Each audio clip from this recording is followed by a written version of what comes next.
व्याख्यान 5वां भाग दूसरा दिव्य लब्धि ऑडियो पाठशाला में आपका हार्दिक स्वागत है। हम पर्युषण महापर्व की इस यात्रा के अंदर आपको पहले पर्युषण महापर्व का अर्थ समझाया, उस पर्व से आत्मा को होने वाले लाभ आपको बताए।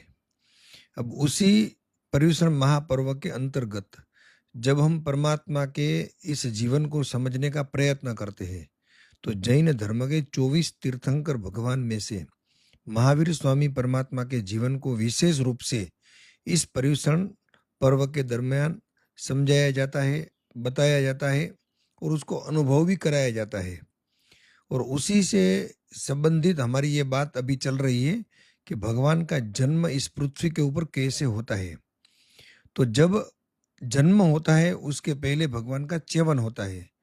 च्यवन का मतलब होता है और कोई लोक से परमात्मा दिव्य माता की कुक्षी में च्यवन होते हैं। तो सबसे पहले तो भगवान का जहाँ च्यवन होता है वो राजकुल होता है, राजवंश होता है। भगवान कोई नॉर्मल व्यक्ति के वहाँ जन्म नहीं लेते हैं। तो इस बार एक घटना हो गई कि देवानंदा नाम की एक ब्राह्मणी थी, मतलब ब्राह्मण के आत्मा थे। तो उनके वहां पर परमात्मा का च्यवन हो गया। तब देवलोक में इंद्र को मालूम पड़ा कि कोई भी तीर्थंकर का जो आत्मा होता है वो राजकुल में जन्म लेता है और ये तो भिक्षुक कुल में जन्म हो रहा है। तो ये अनुचित हो रहा है, प्रकृति के कुछ नियमों के विरुद्ध हो रहा है। तो इंद्र महाराजा ने हरिणगमीसी देव को विनंती की कि देव, तुझे ये काम करना है और जो देवानंदा माता की कुक्षी में आत्मा आया हुआ है उसी आत्मा को त्रिशला माता की कुक्षी में ट्रांसफर करना है।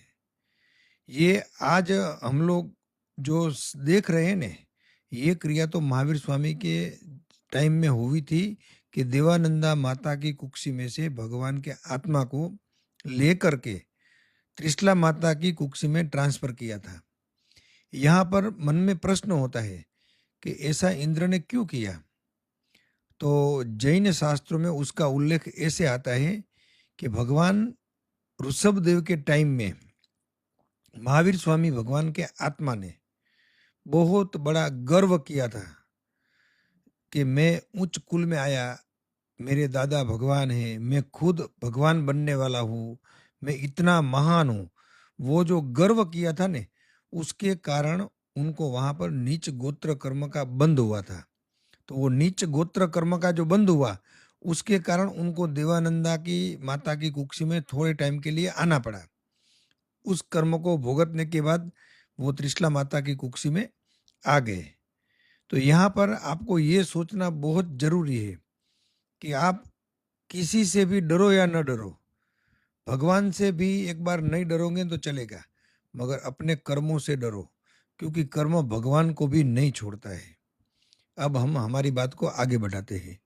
जब त्रिशला माता की कुक्षी में परमात्मा का च्यवन हुआ तो स्वर्ग के अंदर पूरा माहौल चेंज हो गया। इंद्र का सिंहासन चलायमान हुआ। वो इंद्र ने देखा कि अभी मेरा कर्तव्य चालू हो गया है। पृथ्वी के ऊपर कोई दिव्य आत्मा का च्यवन हुआ है और कुछ महीनों के बाद उनका जन्म भी होगा। तो अब हम च्यवन कल्याणक परमात्मा का मनाते हैं। जिसे मैंने पहले आपको बताया था, कोई भी परमात्मा होते हैं उनके 5 कल्याणक होते हैं।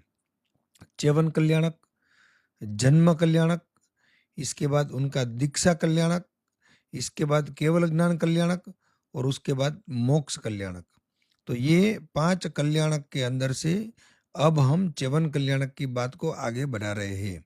जैसे ही परमात्मा का च्यवन माता की कुक्षी में होता है, इंद्र महाराजा का बालक का रूप लेकर के माता का चेहरा देखने के लिए आते हैं। स्वर्गलोक के अंदर अपने सिंहासन से उठकर 7 पगले आगे जाकर के नमोत्थम स्तोत्र की रचना करते हैं, नमोत्थम स्तोत्र बोलते हैं और परमात्मा को अनेक विशेषणों से संबोधित करते हैं कि हे परमात्मा, आप इस विश्व के अंदर तीर्थ की स्थापना करने वाले हैं, कल्याण को करने वाले हैं। हर पुरुष के अंदर आप सिंह पुरुष है, इसे बहुत सारे विशेषणों से परमात्मा का संबोधन करके फिर अपने अपने कार्य में वो लोग लग जाते हैं। यहाँ पृथ्वी के ऊपर परमात्मा का च्यवन होने से त्रिशला माता की शरीर की जो रचना होती है उनका तेज बढ़ जाता है, उनकी मन की जो विचारधाराएं होती है वो उच्च कोटि की हो जाती है। उनके मन में दोहले उत्पन्न होते हैं कि मैं कोई हाथी के ऊपर बैठूं, उसके ऊपर सोने की अंबाली हो, उसके ऊपर मेरा आसन हो और उस आसन के ऊपर मैं बैठी हूँ। दोनों तरफ से मुझे चामर विंच रहे हैं और मैं एक महारानी की तरह इस नगर के अंदर जा रही हूँ। जब वो ऐसा सिद्धार्थ राजा को बताते हैं, तो वो कहते हैं कि हे देवानुप्रिय, तेरे पेट के अंदर मतलब तेरी कुक्षी के अंदर जो आत्मा का च्यवन हुआ है, उसी के प्रभाव से तेरे मन में ये दोहले उत्पन्न हो रहे हैं। हम भी जब हालरड़ा बोलते हैं ना, तो उसके अंदर ये सब लाइनें आती है कि मुझने दोहला उपन्या बेसो गज अंबाड़िए, हाथी पर बेसो दोनों तरफ चामर विंजे, ऐसे बहुत सारे पवित्र शब्दों से महाराज साहब दीप विजय जी महाराज साहब ने उसका वर्णन किया हुआ है। तो आज के ज़माने के अंदर हम गर्भ संस्कार की क्रिया लोगों को कराते हुए देखते हैं और उसके अंदर हम ये सब बताते हैं कि कभी भी आपके घर के अंदर ऐसी खुशी का माहौल होता है, गोद भराई होती है, तो आपको आपके 9 महीने का जो टाइम टेबल है ना, उसको बरोबर बनाना चाहिए। क्योंकि शास्त्र में लिखा हुआ है कि जिस प्रकार का आत्मा शरीर के अंदर प्रवेश करता है, उसी प्रकार की विचारधाराएँ व्यक्ति के अंदर आ जाती है। जब रावण उनकी माता की कुक्षी में आया, तो उनको बहुत खराब विचार आ रहे थे, बहुत हिंसक विचार आ रहे थे और विभीषण जब उनकी कुक्षी में आया, तो उनको बहुत पवित्र विचार आ रहे थे। तभी मालूम हो गया था कि ये विभीषण बहुत बड़ा धर्म का रक्षक बनेगा और ये रावण जो है, वो हिंसक बनेगा।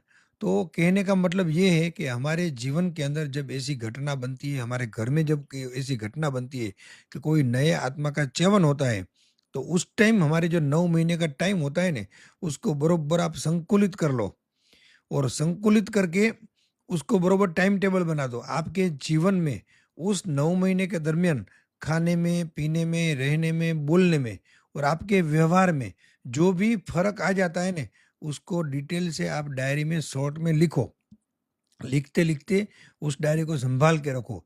जब वो संतान बड़ा होगा ने, तो आप उस डायरी को पढ़ना कि बेटा जब तू हमारी कुक्षी में था ने, तो मेरे को ऐसे-ऐसे विचार आते थे खाने के लिए, पीने के लिए, पहनने के लिए और उसके ऊपर से पूरा भविष्य भी आप किसी को बता सकते हो, उसका भविष्य की कुंडली भी निकल सकती है। तो यहाँ पर भी त्रिशला माता अपने शरीर के अंदर, अपनी कुक्षी के अंदर जो आत्मा आया है महावीर स्वामी का, उसका बरोबर पालन करते-करते, अपने समय को व्यतीत करते-करते कंप्लीटली 9 महीना पूर्ण होने के बाद परमात्मा को जन्म देते हैं। अभी जन्म के बाद और एक जोरदार घटना बनती है। क्या होता है कि ये 14 रज्जु लोक है। 14 रज्जु लोक के अंदर 12 देवलोक है, 7 नरक है और बीच में मनुष्य लोक है। ये 3 लोक है मतलब स्वर्गलोक, मनुष्य लोक और नरक लोक। पाताल लोक भी उसको बोलते हैं। तो ये पाताल लोक, मनुष्य लोक और देवलोक, तीनों लोक के अंदर खुशी की एक लहर छा जाती है और सभी जो लोग आनंद में झूमने लगते हैं। जब परमात्मा का जन्म होता है तो एक क्षण के लिए नारकी के जो जीव होते हैं ना, नरक के अंदर रहने वाले, उसको भी क्षण के लिए आनंद की अनुभूति होती है और देवलोक के अंदर सुगोसा घंट बजता है।